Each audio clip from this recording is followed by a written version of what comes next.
की तरफ से मैं क्रांतिकारी सलाम करती हूँ।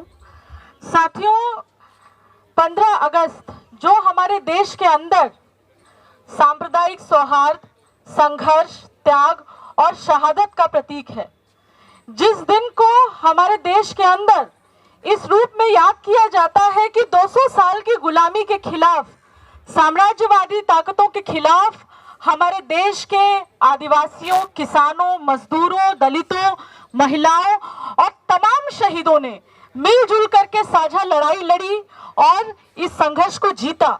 ये दिन भगत सिंह के लिए याद किया जाता है, अशफाक के लिए याद किया जाता है, बिस्मिल के लिए याद किया जाता है। लेकिन एक ऐसे खास दिन को हमारे देश की सरकार ने एक डे ऑफ शेम के तौर पे बदल दिया कि उस दिन हमने देखा कि गोधरा के अंदर जो दंगा हुआ था, जिस तरीके से हमने देखा कि गिलगित बानो के पूरे मामले में किस तरीके से 11 लोगों को छोड़ दिया गया और ये कह करके छोड़ा गया कि वो संस्कारी ब्राह्मण थे। ये कह करके छोड़ा गया और सिर्फ छोड़ा ही नहीं गया, बाकायदे फूल, माला और तिलक से उनका स्वागत किया गया। मुझे लगता है कि ये बेहद ही शर्मनाक है।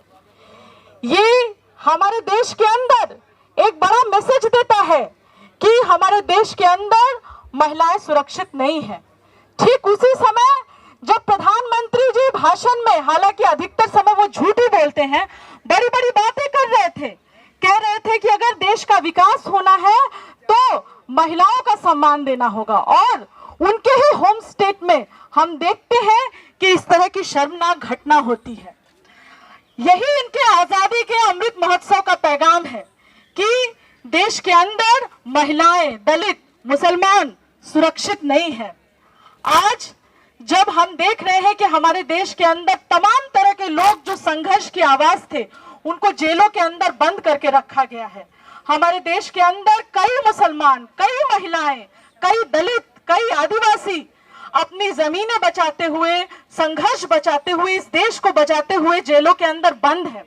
उस समय उनके बारे में कोई बात नहीं होती, उनको छोड़ने के बारे में कोई बात नहीं होती, बल्कि उन लोगों को छोड़ा जाता है जो लोग हम देखते हैं कि इस तरह के अपराध, इस तरह के रेप जैसे जघन्य अपराध के अपराधी हैं। ये बिल्कुल एक पॉलिटिकल मोटिवेटेड मैसेज है।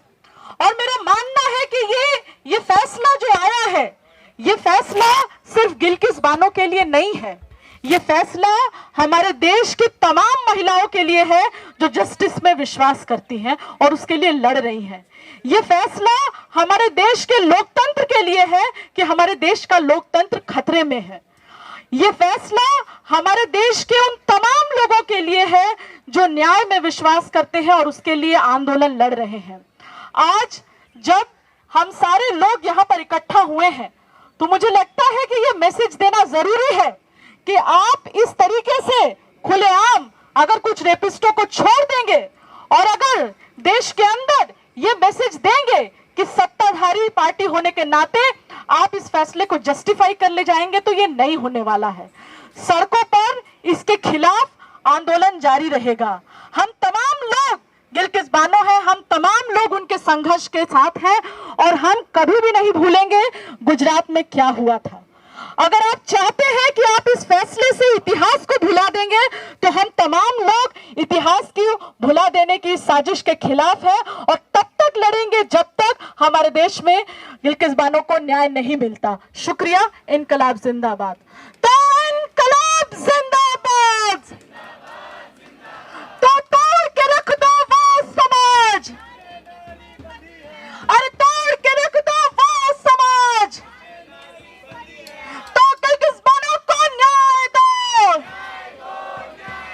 अरे गिलगित बानो को न्याय दो। शुक्रिया। इनकलाब जिंदाबाद। जिंदाबाद।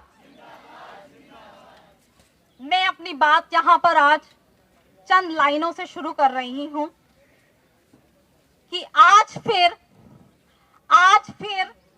हक मांग रहा है कोई अपना, आज फिर हक मांग रहा है कोई अपना, आज फिर इंसाफ उसे है दिलाना, आज फिर हक मांग रहा है कोई अपना, आज फिर इंसाफ उसे है दिलाना। याद करो वो शपथ जो तुमने खाई थी, उस फर्ज को आज है निभाना। साथियों, एक महिला होने के साथ साथ मैं पेशे से एक अधिवक्ता हूं, वकील हूं, और ये बहुत अच्छी तरह से जानती हूं कि कानून की लड़ाई लड़ना कितना मुश्किल है। और उस कानून की लड़ाई लड़ने से पहले हम वीमेन्स ऑर्गेनाइजेशंस के जरिए समाज में जहां जहां पर भी महिलाओं के साथ अत्याचार होता है, जहां जहां भी दोहरा रवैया अपनाया जाता है, जहां जहां भी उनके साथ उनकी आवाज को कोई आवाज नहीं दी जाती है, उन सारी चीजों को इन गूंगी सरकारों तक पहुंचाने के लिए हम सड़कों पर उतरते हैं, कुछ कानून महिलाओं के हक में बनवाने के लिए।